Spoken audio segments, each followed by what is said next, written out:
All right.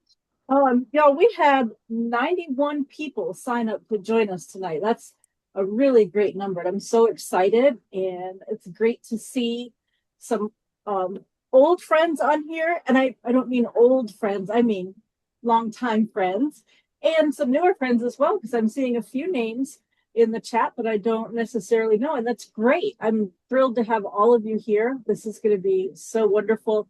I'm going to go through just a couple of slides to talk about what 2026 looks like as far as scheduling from our perspective. Bear in mind, of course, that this is always subject to change because if we have an activation, a hurricane, or winter storm, our classes can always get canceled at the last minute if something like that happens. Yeah, so please keep yourself muted unless you have a question, and then you can unmute to ask your question. And I see lots of you are putting your names in the chat, so please do that so we can keep up with attendance and give you credit for being here tonight. All right, so our 2026 schedule, our next webinar is going to be in February, and the topic is communicating effectively with dementia and Alzheimer's patients. So I know that can be a real challenge, and as CERT volunteers, we may be helping out with the elderly sometimes, and this could help give us some tips on ways that we can be more effective. Then we're starting something new in 2026 that I'm really excited about. We're going to offer 3 CERT training days, one in each of the branches. So we're going to start in the East in Winterville in February. And each of these will look pretty much the same. And the reason we're doing them 3 times is so you won't have to travel far to go to these. You can go to the one that's in your branch. The plan is that the morning schedule will be shelter fundamental training. So if you're interested in getting that important training so you can help out in shelters if need be, we'll do that. And then in the afternoon, we'll do a pod class. That stands for point of distribution. So if we have an occasion where we have to help emergency management hand out food and water and tarps, just think of a Chick-fil-A drive-through and how well organized they are. And so you can learn how to do that with commodities. And so each of our branch training days are going to look the same. So just choose the one that's closest to you. Then we'll have a train the trainer class in Greenville. We also do one of those in each branch. So that would be our Eastern train the trainer. On March 31st, this comes up every 3 years. This is every airport has to do a full-scale drill. The FAA mandates it. And so March 31st will be the Raleigh-Durham Airport drill. And this year they are asking for probably more than 100 volunteers to play plane crash victims. And so you can come out that day. I'll, of course, be sending emails out to remind you about this. We may or may not actually do moulage this time. We'll probably just have the index cards saying what's wrong with you, what your injuries are as a plane crash victim. But that's always informative and fun. Our next webinar will be in April, and that's going to be on bites, stings, and scratches and kind of wildlife first aid response for something a little different. And then in May, we'll have our Central Branch Training Day in Greensboro. So again, that's like the same format as the Eastern one. The next Train the Trainer class will be in Black Mountain, the Western Branch, in June. And the next webinar after that will be about CERT and the missing person incident. So even if you don't want to be a wilderness search and rescue technician, that's okay. There are so many other support roles that CERT volunteers could help take on if there is a missing person. So we hope that you guys will come and listen to that one. So that was the first half of the year. Here's the second half.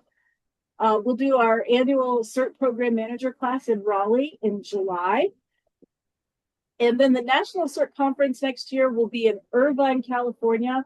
It's really going to be huge for a couple of reasons. One, next year we're celebrating the 40th anniversary of CERT. So that's a big time.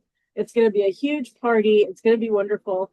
The other reason it's going to be really big is that California, as you know, is a humongous state, and that's where CERT started. And there are so many CERT volunteers in California, so they will make up the bulk of the registrants there. But we would love to see a good showing from North Carolina and have some of our our folks make it out to California. Then we will do a Western Branch training day in September out in Asheville. And then our October webinar, this is a really neat topic. And the gentleman who delivers this is somebody I met through my association with the National CERT Association. And it's called High Risk, Low Frequency Events.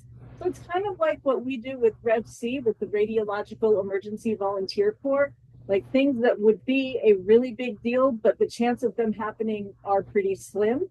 And it sounds a little odd maybe, but it's a really great topic. I've heard him give this talk, and I thought that you all would find it interesting as well. And then the December webinar, we're going to take a totally different tack, and the gentleman who is the Eastern representative for the National CERT Association is named Michael Davis, and he lives in Connecticut. And I have heard him deliver this before. And for those of you who are looking for things to do with your local program, you want to find some fun and engaging activities to do with your volunteers, you're not going to want to miss this one, because Michael delivers a great talk on that. So that's the end of my little presentation. And again, this will be on YouTube, so don't worry if you missed one of those dates or something. You'll be able to see that soon. As a very brief introduction, I want to tell you about Nicole. So you probably know that I live in Apex. I talk about Apex like all the time. I know I do. But they have these neat lunchtime talks, and they have all kinds of different topics. And I think it was last summer, if I'm not mistaken, but Nicole gave the talk that she's about to deliver tonight. And I just thought this was so wonderful. And she's such an engaging speaker. And I enjoyed it so much that I reached out to her and asked if she would share this with you all. So I'm not going to take up any more of her time. I'd just like to turn it over to you, Nicole. And thank you again so much for joining us tonight. So glad you're here. Thank you. I'm happy to be here, Samantha. Does everything look right on my end of sharing the screen? Does it look correct? Is it all full? It's Sure perfect. It does. looks Yep. really great. Yeah. Okay, good. Thank you so much. All right. Well, let's see. I'm gonna minimize this here so I can see everything nice and clear.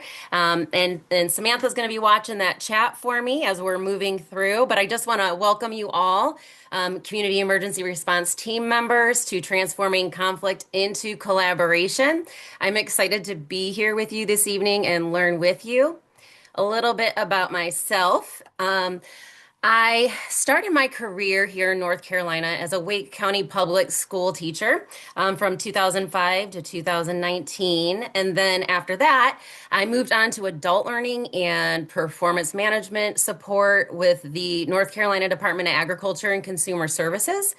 Then back in July of 2023, I made it over here to the town of Apex, where I implemented and developed our training and leadership program. I also support in our organizational development here with the town of Apex. So that's just a little bit about me. I've been doing this for a while and I really love it. But I would like to hear some more about you all. So if you don't mind, in the chat, let me know, where are you located? And what is your favorite thing about serving on the community emergency response team? If you're more comfortable unmuting, you can do that as well. There's an option to raise your hand too, that I can potentially call on you, or Samantha could call on you. If you look Yep. at the reactions tab, there is the option to Yeah. raise your hand. Stan Latta is in Cary, and he said he enjoys helping others. Judy is in Durham, Judy Kincaid, and she likes building community. Maggie is in Efland. Ressa is near Savannah, Georgia. So that's great. You're connecting with us Wow. from Georgia, and she enjoys connecting with the community. JD is in Davidson and enjoys serving my community. Oh, and Marissa is in Alexander County, and it says, I deployed with FEMA to assist with Milton and Helene recovery, and the amount of support I was able to provide felt amazing. And Wow. Kate and Ryan are in Newton, and they enjoy serving and connecting with community. Mary Pullman is in Durham, and she says the same. Her favorite part so far has been getting to know neighbors.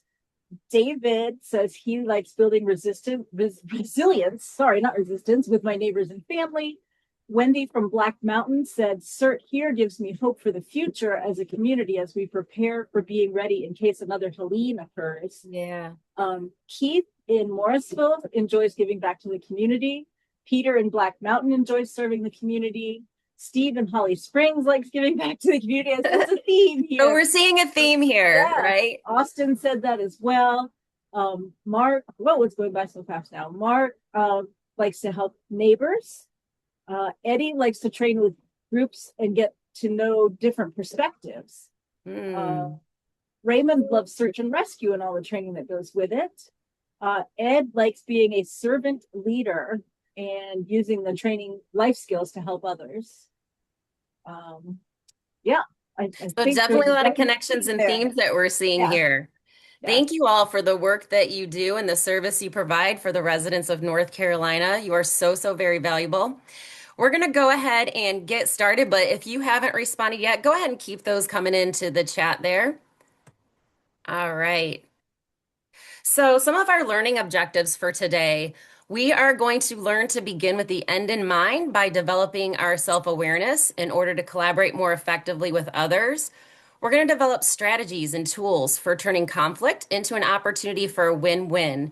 If any of those phrases are sounding familiar to you, you may be familiar with The 7 Habits of Highly Effective People by Stephen Covey. That is the terms I'm referring to, and we will be using those for our learning today. Apply flexible thinking by adapting our mindset, approach, and strategies in response to changing situations, new information, and different perspectives. So, those are our objectives for our learning this evening. All right, let's get started. All right, so we're actually going to begin with the end in mind and think win-win. Whenever we're entering into a collaborative discussion, it's really important that we think about and set our positive intentions. And this happens not only before we enter into any kind of collaborative situations, it's also something we need to remind ourselves of during, especially when emotions might kick in and we start to slip from collaboration back into maybe some conflict. We really want to be mindful of what our intention is in the first place and ask ourselves some questions. So, some questions to ask ourselves so that we're making sure that we're beginning with the end in mind and thinking win-win is how do I want this interaction to end? What do I want for myself? What do I want for the other person? What do I want for my community? And how do I want to represent myself during this interaction? And again, these are things that you want to think about and ask yourself not only before you enter into a collaborative situation with others, but during the collaboration, especially when things may move into conflict and emotions start to run high. We want to pause and ask ourselves these questions. So we're going to move into a little scenario where we can practice this. And I'm going to set it up for you. I'm going to give you the setting, and there's going to be two characters, Morgan and Sam. We're going to pretend like all of you are going to pretend like you are Sam. So you're going to try to get in the mindset of Sam for this interaction, and we're going to practice the skill that we just talked about. So here's our setting. CERT members are staffing a neighborhood emergency supply point after a severe storm. Their task is to distribute basic supplies, flashlights, water, blankets, and document what goes out. Foot traffic is heavy, but supplies are limited. So Morgan is organized, methodical, very committed to accurate documentation. Sam, who you all are going to pretend to be, is action-oriented, prioritizes speed, and getting help to people as fast as possible. Okay? So you're going to pretend to be Sam. So let's look at the situation. All right. So here's the conflict. A long line of residents forms, and Sam begins handing out supplies quickly to move people through and reduce crowd frustration. Morgan keeps stopping Sam, you, because we're all pretending to be Sam, saying that they need to slow down and document each item before it goes out per CERT protocol. So here's our perspective as pretending to be Sam. This line is getting out of control. People need to help now. People need help now. We can do the paperwork later. You're slowing everything down. Sam begins bypassing the clipboard entirely and distributing items without tracking them. So, from Morgan's perspective, If we don't document properly, we can run out of critical supplies or have no record for emergency management.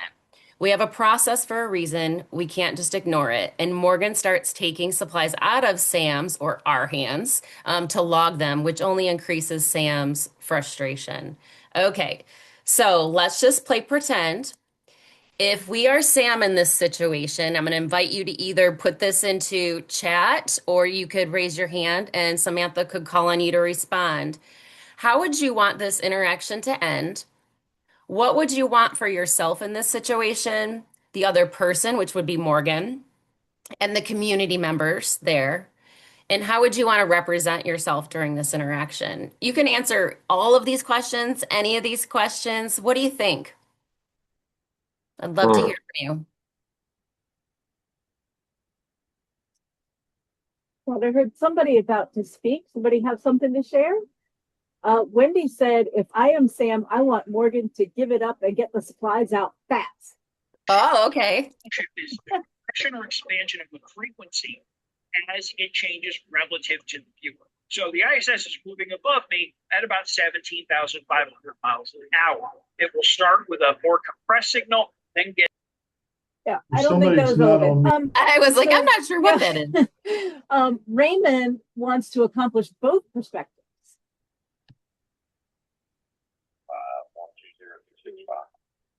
Other thoughts?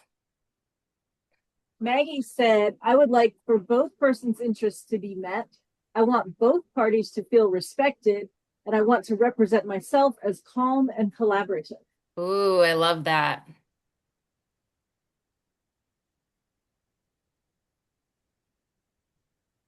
It's difficult when our emotions get involved to remind ourselves of how we want to represent ourselves in those stressful moments.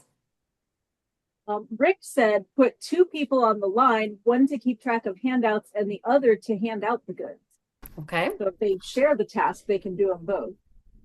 David, the way you raise your hand down at the bottom, there's a little thing that says react. And if you click on that, there's a little button that says raise hand. So you can do that.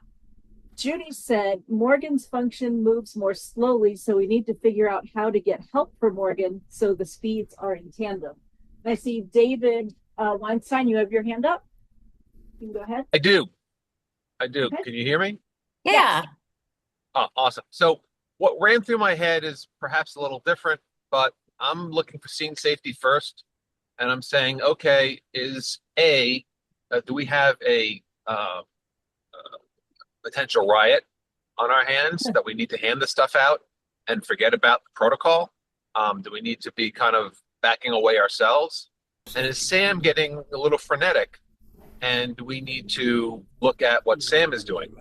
Because I think we all want to be the best version of ourselves and so on and so forth. But I keep coming back to my fire training, which is scene safety, and I don't have a sense of what that is in this scenario. Sure. Thank you for that, David. So a lot of times this is going to involve more conversation, right? More context. Somebody on an iPad, I don't know who it is, says it needs to be done in an organized manner to be able to accomplish both objectives. And Tim said group supplies together as a package for speedier handout and accountability. And then Maggie said have both generate options together. And Bethy, you have your hand up. Yes, thank you. We actually literally came across a similar scenario a few years ago with a different organization that I was volunteering with. And at that time, we were, as the volunteers, passing out supplies, feeling a little bit overwhelmed. So what we did was we communicated to the entire group, to all the people who were seeking supplies. We asked if they could kindly form two lines instead of just one massive, but that helped. And then we had the distribution in the center, but to help communicate to people saying, hey, this is what we need to help you all. That just had helped calm things down, because there was such a panic in the mindset, especially in the people in the back. Oh, are there going to be supplies? What is available? So we used, we didn't even have a megaphone, but we just were able to shout out, but in an organized manner, to be able to let them know what's going on, and to help dissipate a single line. Great. So it sounds like you had some effective collaboration there. That's great. There's a couple more things in the chat. Steve wants to know what are the repercussions if the supplies are not documented properly. And Christopher said, when two people have two different versions of how a task was completed, the truth lives in the documentation. And as we always say in training, if it's not written down, it didn't happen. And Okay. then John said, this speaks to the critical importance of training in advance of a high stress environment. Once personal conflict begins, the mission fades into the background. That was great. All right. Thank you for everyone for those responses and that participation. The next topic I'd like to move into is, hang on one second. Oh, no, here's my question actually, before we move into the topic. How can this strategy of just being self-aware and asking yourselves how I want this interaction to end? What do I want for myself and the other person? What do I want for my community? And how do I want to represent myself during this interaction? How can these questions and this strategy of asking yourself these questions help you turn conflict into collaboration? How could you see this being useful or helpful if you or others use this strategy? Anyone want to share?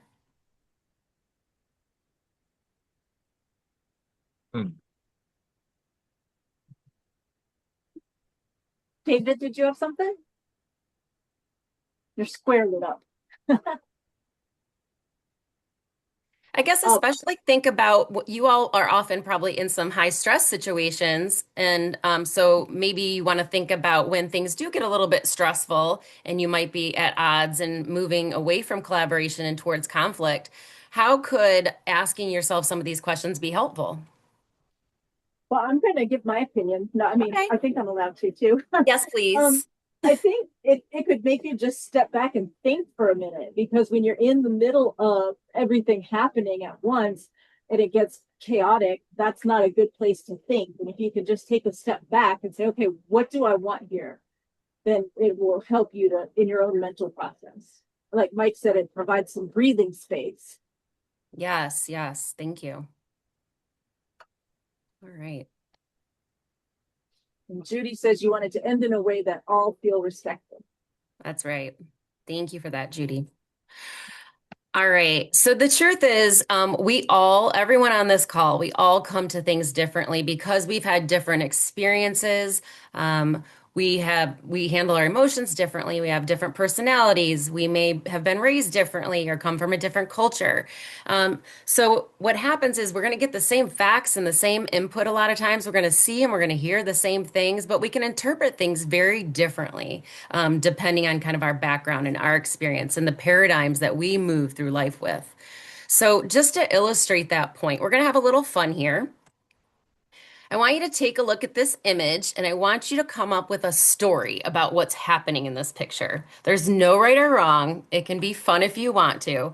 And you can raise your hand if you want to come off the mic, or you can put it in chat. What's going on in this picture? What stories do you got for me?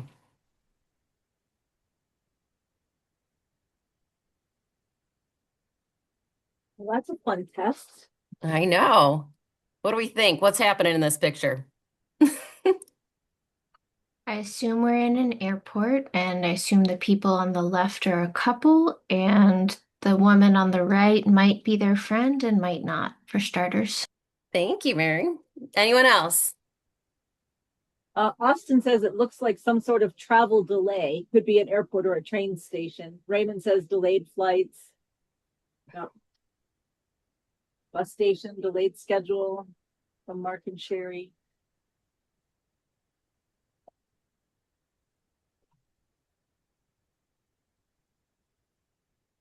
Any other fun stories about what's going on in this picture?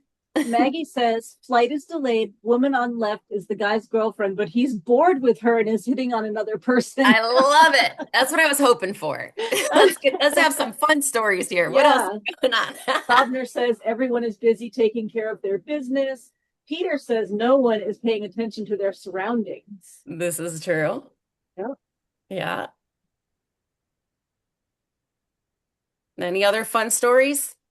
Wendy says boredom. They're all bored. Well, where do you think they were going?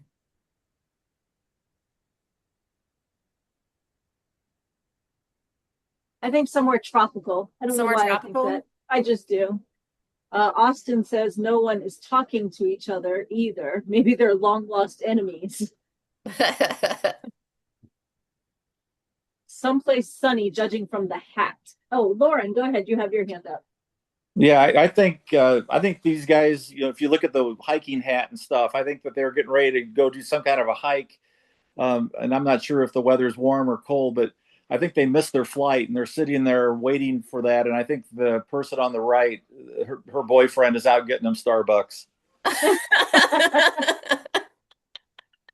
Oh, I like this. Tim says they're going to the annual CERT conference. I like that one. Okay, nice.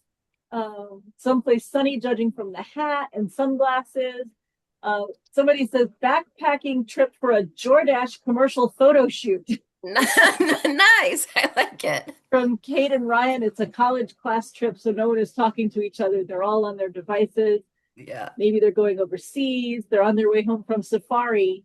The woman on the right is annoyed that the guy is man spreading. Oh, this is so much. I love it. Thank you. This is fun. You never know what this crowd is going to come up I with. love it. I'm here for it. Yes. So the point here is that we can all see this image and we can come up with many different conclusions or stories about what's happening in this picture, which is completely human and normal and natural. It's a part of our survival instinct to do this. But what we want to try to do when we tell stories or we draw conclusions is to separate and tease out the facts from the story. So one way to do that is to say, what leads me to believe this? So I heard some different stories about maybe backpacking or going on a tropical vacation. So, and we don't know if that's true. That's just a story that we're telling ourselves, right? So if we want to tease out and pull apart and find out what those facts actually are, we have to ask ourselves, what led us to believe this? So what are some actual facts that we see in this picture that we would all agree on? That's not a story, but maybe a fact that led us to our stories. Well, they all have luggage, so they must be traveling. So they all have luggage. Yep. Yeah. I guess having luggage is the fact, and then assuming that they're traveling. That's Yeah, right. So Julie having says the we see- luggage is the Yep. fact, and assuming they're traveling would be the Yep. story. Julie says we can all see sunglasses, hats, and luggage. Yep. So that's a fact. And Peter says they all forgot their socks.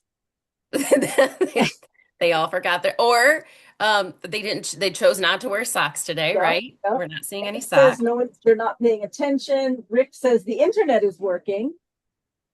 It appears that the internet is working. Yep, yep. Eddie says there are 2 phones that are connected to power bricks. They don't have any heavy coats. Well, the guy in the background has kind of a jacket on. It is daytime, Wendy says. Yes, it is daytime. That's right. So what's the relevance here? How can, knowing that we can all see and hear maybe the same things, like get the same information, have the same input, but we can come up with different conclusions about that information and different stories, so that we have to actually tease out the facts and think about separating out the facts from the conclusions in the story. How can this idea or this concept or just being self-aware of this and knowing when we're telling ourselves stories and trying to figure out whether we're telling ourselves a story or if it's actual fact, how can this concept or this strategy help us when we're moving from conflict into collaboration? Ideas out there?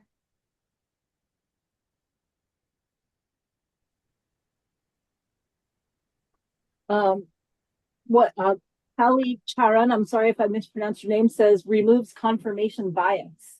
Yeah. Thank you.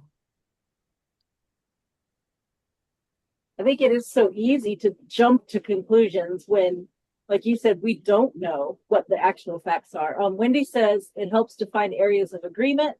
Austin said it helps you agree on a set of facts that allow you to then create a plan of action.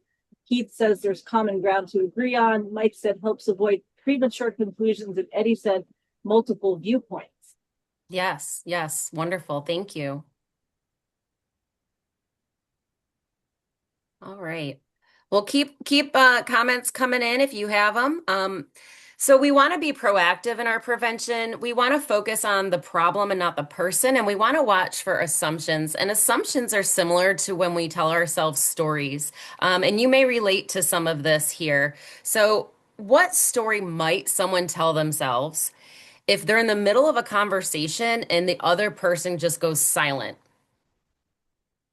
Give me some stories. What are some assumptions people might make if they're in the middle of a conversation and the other person just goes silent?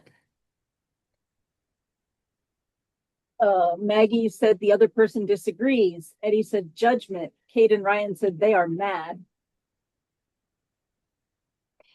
Yeah, and see, those are Bill, all different responses. So you can see how even that alone, we can assume things that we don't necessarily know, and we could all assume different things, right? How yep. about how about if you're in the middle of a conversation with someone and they're very blunt and direct? What can you assume? Or what might someone assume? Not you.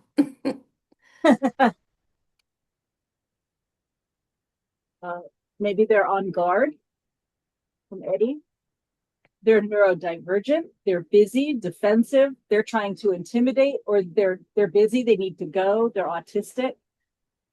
They have a bully personality, goal oriented. They're northern. That's funny because the first thing I thought was they're from Jersey because of somebody that I interact with. Is blunt and direct. Yeah. Be someone, they're trying to be someone they're not, or they're short tempered. Okay. Sorry, Maggie.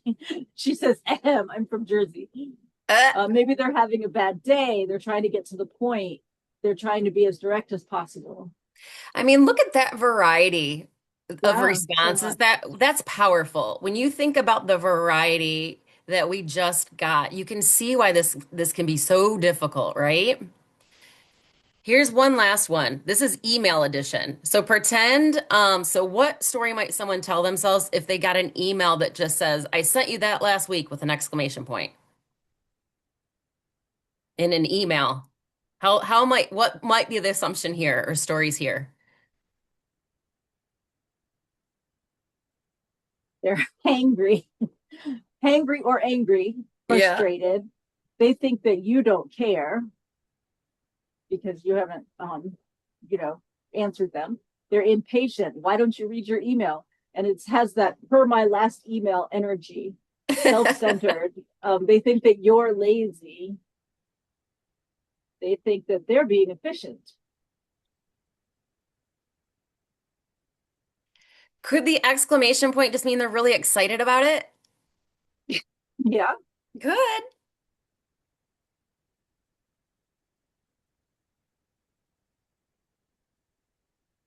They may So, feel defensive. yeah, Maggie so says email is a false friend. emails are tricky. If it's anything serious, you should definitely do it in person. Yeah. What do you all think? What are the takeaways from just these three little examples? Like what can we learn from this alone? Because this was quite a varied response in these different situations. What's our takeaway?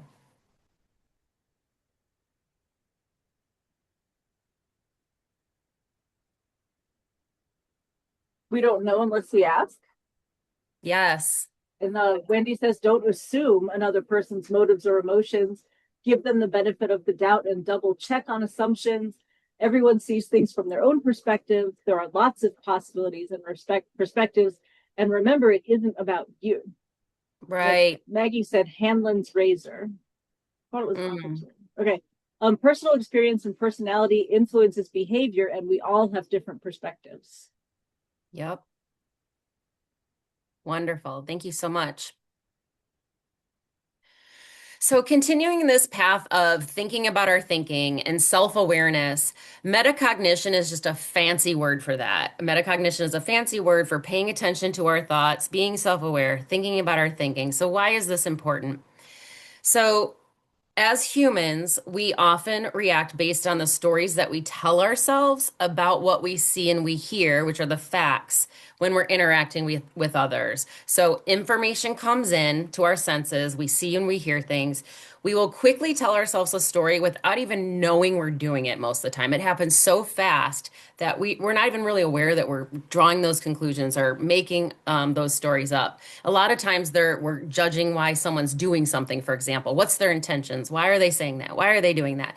And then we typically have some sort of feeling about our stories, and then we tend to act based on our feelings. So we're gonna go through a little practice, and Samantha has volunteered to role play with me. We're gonna just kind of observe how this can happen, how quickly people can move from fact to story to feeling some sort of way and then to acting. I'm gonna play the role of Kai, and Samantha's gonna play the role of Reese. So we're really gonna be focusing here on Kai because Kai is the one that's gonna be moving kind of in that path of getting that factual information, but then quickly moving into a story, feeling some sort of way and acting upon it. Okay, so here's the setup. Kai and Reese are assigned to check Pine Ridge Trail. And then there's another pair, Jordan and Priya. They're assigned to a nearby trail. And at the 15-minute check-in, Jordan and Priya don't respond on the radio. Okay, so that's our setup. All right, so I'm gonna start as Kai. They didn't respond. That's weird. It could be nothing. Maybe they're in a dead zone. Let's wait for the next check-in.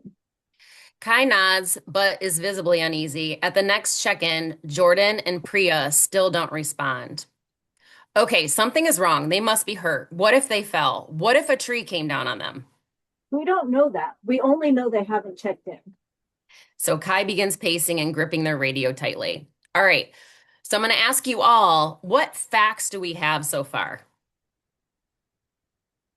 Or what facts does Kai have specifically? All we know is that the others aren't answering the radio. That's like the only fact we know. Right, that is the only fact we know. So Kai, that's the only fact that Kai has. What stories is Kai starting to tell themselves? A tree fell on them. This just reminds me of my mother because she would like, if she heard there was a car accident on 40, she would call me and say, "Where are you?" Like, it wasn't me, Mom. Yes, and like Maggie said, it's catastrophizing. Yep. Yeah, and this happens so quickly. Yeah. All right, let's move on, see what happens. Okay. They said the trail looked sketchy earlier. I knew I should have. My little thing is covered. I have to minimize it. Okay. I knew we should have swapped assignments. This is bad. This is really bad. Hi, remember, no evidence yet. Let's request a signal relay from base before assuming worst case. Kai interrupts. We don't have time for that. What if they're unconscious? What if they're trapped and waiting for us? Okay, so do we have any additional facts yet? We do have some things in chat, like the other group has failed to check in twice, so that is a fact. Okay. That's true. That's true. Keith wants to know if Kai has their radio on and are you on the same channel as the other team? Already problem solving. Keith is a big radio guy, so he would think of that. And Judy says, well, what is the purpose of check-in and the protocol for no response? Like, do we already have a plan for that? Great. Yeah. Yeah. So we do have some facts. Are there any additional stories going on? Yeah. The scale looks sketchy, so now we think maybe they got beaten up or mugged or something. Okay. All right. Any feelings that you think Kai is starting to have that we're feeling like Kai is having? Guilt. Julie said guilt. I should have listened to my gut. It's going fast. Are there any other teams responding? There's anxiety. The batteries could be dead. They're panicking. It could be possibly a dangerous location, and maybe Kai doesn't trust them. Fear and frustration. Yeah. Lots of good stuff coming through on the chat. I love it. Thank you. We tend to lean towards the worst outcome in uncertainty. It's part of a survival mechanism humans have. Maggie also says there could be anger. We're feeling some anger from Kai. It would help to know why you are on this evolution to assess if these fear reactions are reasonable. All right, so Kai starts picking up quickly and says, I'm going to look for them right now. You can stay here if you want, but I'm not just sitting while our team is in danger. And Reese steps in front of Kai. Kai, we can't abandon our assignment based on assumptions. That creates two problems instead of one. So you're just okay with them dying out there? Nobody said that. We need facts before we act. Facts don't matter if we're too late. All right. So you can see the emotion starting to build here. Do we have any additional facts?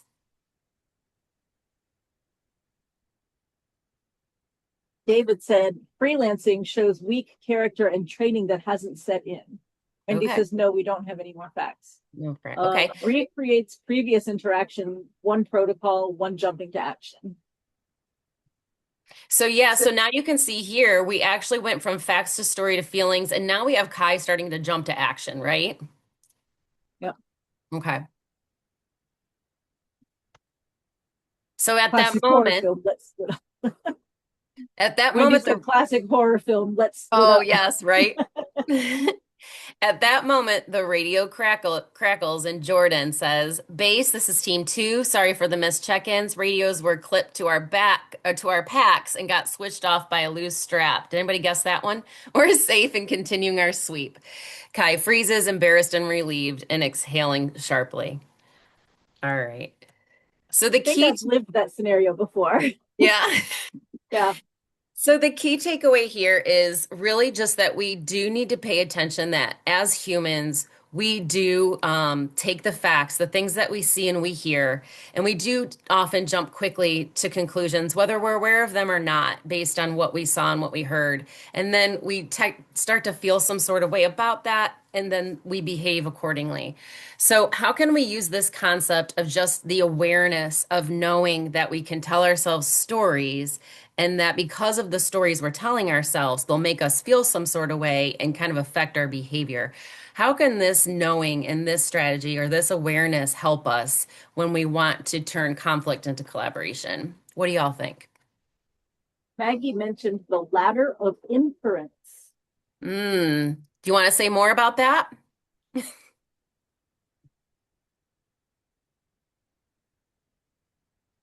Well, we're waiting for Maggie. Just David said it reminds us to step back and think before talking. Maggie does not want to say more about that right now. Okay, that's okay, Maggie.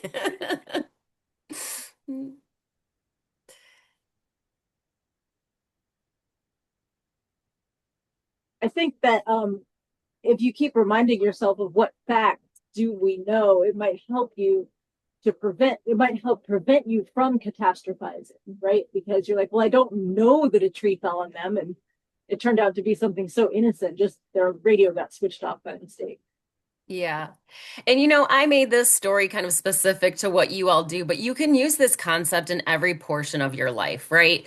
So, you can use this in a lot of different situations. I think just, the takeaway here is as you're moving through your life, even over this next 24 to 48 hours, pay attention to whether you're telling yourselves stories. Try to catch yourself because we all do it. It is a part of kind of our human condition, but the key is just to kind of be aware of when we're doing it.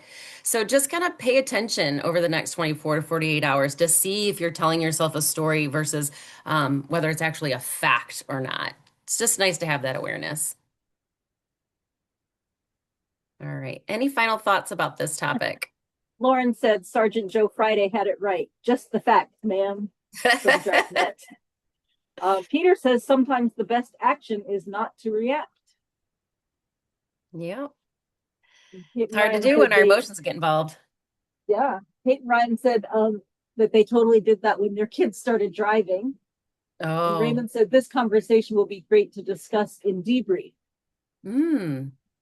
Yeah. It's a great reflection tool, right? For all of us. After certain situations, we can look back and ask ourselves some of these questions to be reflective as well. So the deal is we are human. And so as humans, we can have every best intention to collaborate effectively with one another. But the reality is it's going to sometimes move back into conflict. And when that does happen, we want to pause. It's okay to pause and take a break. And you'll know that you need to pause when you start to either notice in yourself or in others that people are either getting silent, right? They're shutting down. or they may be starting to use some emotionally high charged language, right? So they're getting heightened. So whenever we start to see that moving out of that zone of like safety and collaboration, that's a good time to pause. And one strategy to help us with this is to make any intention. So this is kind of a callback to the very beginning when we first started. You remember when we first started talking tonight, I talked about how important it is to have good intentions and to begin with the end in mind and to think win-win. And think win-win doesn't mean you're always going to get win-win. It's really just a mindset to be in that you want what's best for not only yourself, but for everyone, right? And so when you start to see you're collaborating with someone and you start to see those emotions kick in, you want to say something like this: my intention is not whatever it is, whatever you think they may be thinking your intention is coming across as, you would say, my intention is not this. My intention is, so that's why it's also important to understand what your intentions are when you're going into any kind of collaborative situation. Like, what is it that you want? What is it that you intend to? So it's just, this is just a helpful strategy or tool to use when things start to go off the rails a little bit, is just to say, my intention is not this. My intention is this, in whatever way feels natural and organic to you. So it's kind of just a nice little tool to use. And then the next thing is, I'm sorry, did somebody say something? I just said that I love that. Sorry. Yeah, I mean, honestly, because having difficult conversations with people is difficult. Humans, we're messy and we're difficult. And so I just find that to be a really easy strategy to help make things safe again. So after we get safety kind of back together, then we want to seek mutual purpose, but we don't want to use the word but. Anyone want to take a stab at why we don't want to use the word but when we're trying to seek mutual purpose, like get on the same page? Why would we not want to use the word but? I feel like it discounts the other person's opinion. Like I could say, well, Nicole, I understand why you're saying that, but here's why what I think is more correct or whatever. Mike says it could be disagreeing, it stops the conversation. Wendy says, but I really was correct. Julie, it creates an either or saying, like, I like that one. Lauren, it implies a change in direction. Julie, rather a both or an and. So yeah. That's Like, correct. and, yeah. Yeah. Using but basically just cancels out everything you just said before it, right? It contradicts everything and then it just feels very insincere to the other person. So we want to try to not use the word but. So then what do we want to use? Well, so here's an example of what not to do. So here's an example of using but. Like, I know you want to take the lead on triage, but I think I should do it because I'm more experienced. So instead of saying something like that, you want to try to use the word and. So I know you want to take the lead on triage, and I want to make sure we're using everyone's strengths effectively. Let's talk through who's best positioned for each role right now. In that sentence, that may not feel good to you. You may have to word stuff like that the way it feels natural and organic to you. The key here really is just to make sure you're using the word and instead of the word but to seek mutual purpose. One thing I like about both of those is that the very first, I mean, that the first half of the first sentence, it's the same. So you're acknowledging what the other person's feeling. Like, That's right. I hear you saying that you want to take the lead. Correct. And so you're validating what they're saying and feeling before you say, but you think you can't do it. Yep. So many conflicts are about strategy and not purpose. What's the difference between these two? What's the difference between strategy and purpose? Because a lot of times we move out of collaboration into conflict because it becomes about strategy and not purpose. What's the difference between a strategy and a purpose, would you guys say? Julie says the how rather than the why.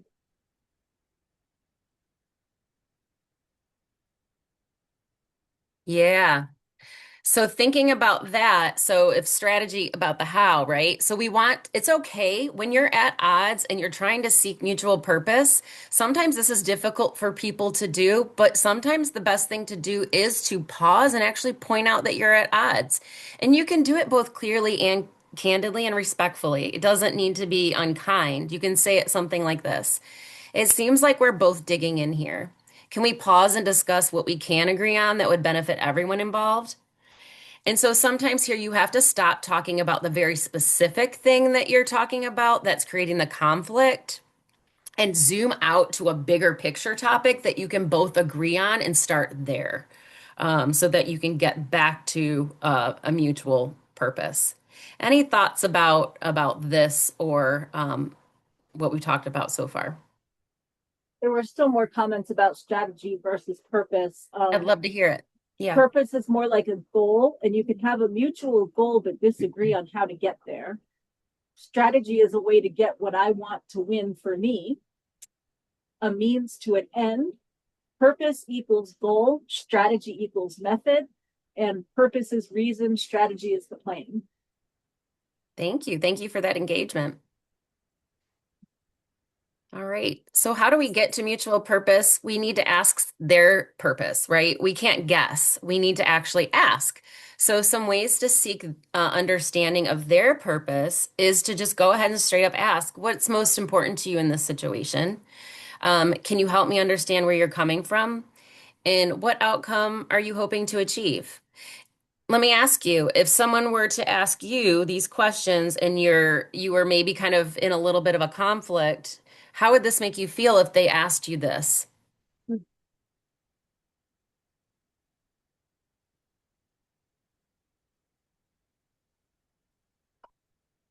Anybody? So if you're in conflict with somebody, let's say you were collaborating and you started to move into a little bit of conflict, and the other person paused and said to you, what's most important to you in this situation? How would you feel about that? Maggie said she likes number one, but I hate help me understand. Okay. Wendy said she would feel listened to. Eddie would feel like reaching out. John said he would feel like his perspective is respected. And Wendy said she would feel valued. Okay, great. Yeah, so if you would feel valued or like your voice is being heard, then we can, infer that most others would feel that way too, right? So this is just a way of understanding both their purpose and articulating your purpose. And if you want to try to understand them first before trying to get them to understand where you're coming from, why would you want to do that? Why would you want to seek to understand where they're coming from first before sharing where you're coming from? How could that be helpful? So Joe has a completely different Okay. thing than what many other folks said. He said Sure. maybe they are asking this, they want to know so that they can figure out how to shoot it down. Oh, wow. Yeah. Also, Kate and Ryan said so that you understand them, so you can help.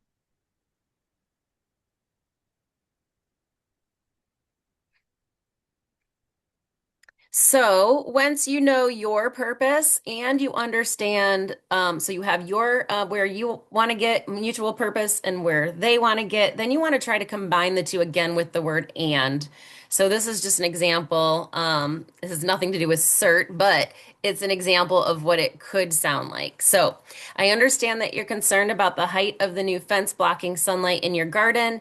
And I want to make sure we find a solution that works for both of us. How about I lower the fence by a foot along the side facing your yard, and in return, we agree to keep the rest of it as planned for privacy. This way, you get more sunlight, and I still maintain the privacy I need. Does that sound fair?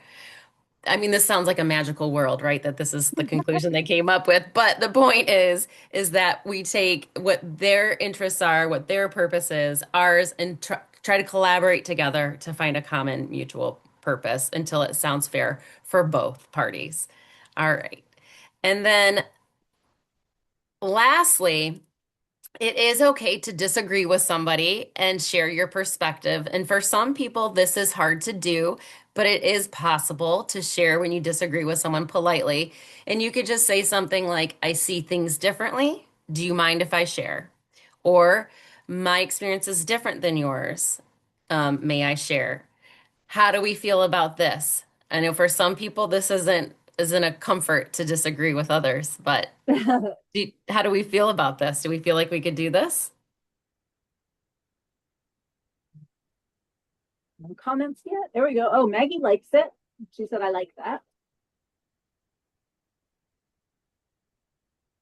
what I like about it is that it doesn't say you're wrong and I'm right.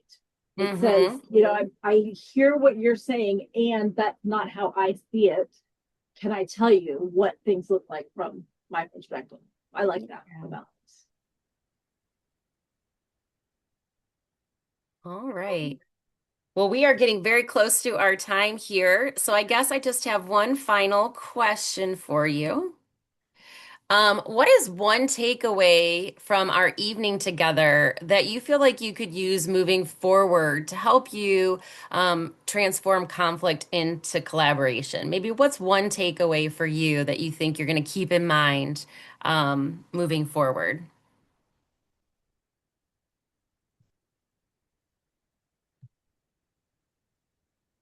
Whoop, go back to it.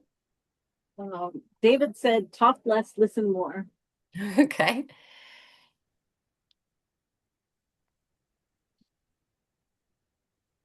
Mark and Sherry say, look at the whole situation.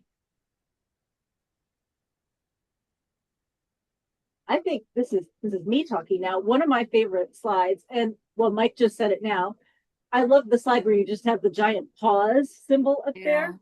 Just stop a second, and slow yourself down. And that's what Mike said. Pause and take a step back and check the facts. Diane said, I don't think I need to share. I am happy to accept your stance, and I hope you'll respect mine too. Lauren Okay. said, pause and ask myself, what do I really know as fact? Maggie said, step back and take time. Peter says, my perspective may not be the only way to view a situation. Wendy agrees with David that we could all learn to listen more. Kate and Ryan said, don't jump to conclusions or make assumptions. James says, be willing to compromise on ideas and pathways for resolution. Julie said, clarifying intentions to try to build trust. Judy loves the word pause. Keith said, listen for others' perspective and facts to avoid jumping to conclusions. I think they were really listening, Nicole. I think so. Thank you all so much for your engagement this evening. I really, really appreciate it. It's been fun. And I thank you for all that you do for the residents of North Carolina. You're very much appreciated. So thank you for spending the evening with me.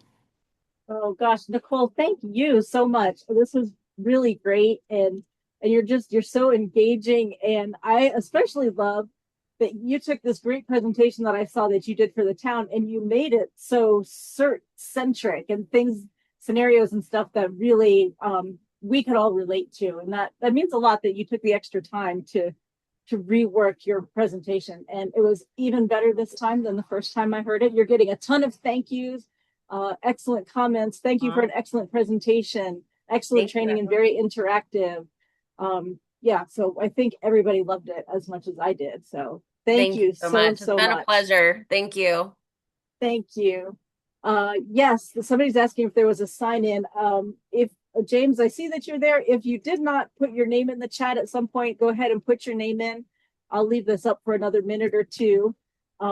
Make sure we record everything. And again, this will be available on YouTube, so you can watch it later. And Nicole, thank you so much again. Really, really appreciate you. Thank you. My pleasure. All right. Should I sign Okay, off? yes, thank you. Thank you Thank so much. you. Let's see a few names still coming in for attendance. It's great.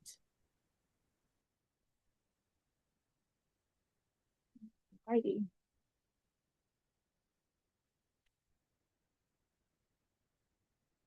All right, I think the text slowed down. Oh, there's student Denise. Hi, Hurwitzes. Sure, give everybody a chance to get in there. I'll wait another minute or so if you want to put your name in the chat. Make sure we got you. Hi, John.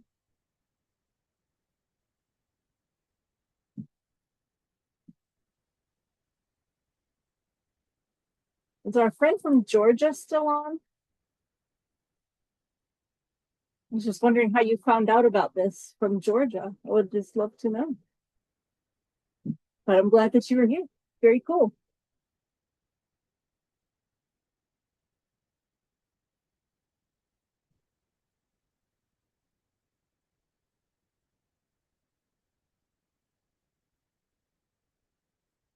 Thanks, Peter. You too.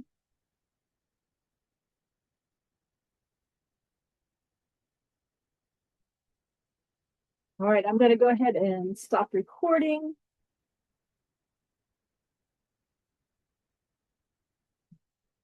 Good point, Ray. Thank you for that. Make sure that I record the chat. Hi, Ryan. How are you?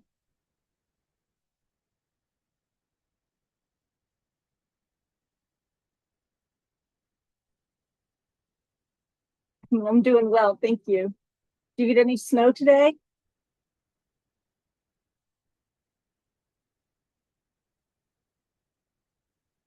Bethy, I agree with you. I think Nicole is wonderful. Thanks, Ray.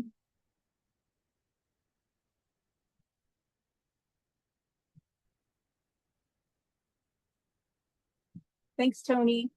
Oh, Ryan, I guess you do have snow if you're in Michigan. Well, it's actually snowed here in Wake County this evening, too.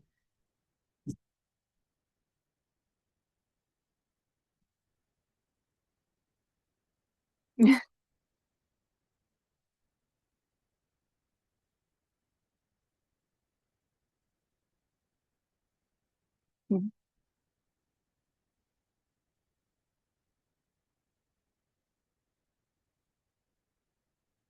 right. I'm going to shut it down. Thanks, guys. Appreciate you all.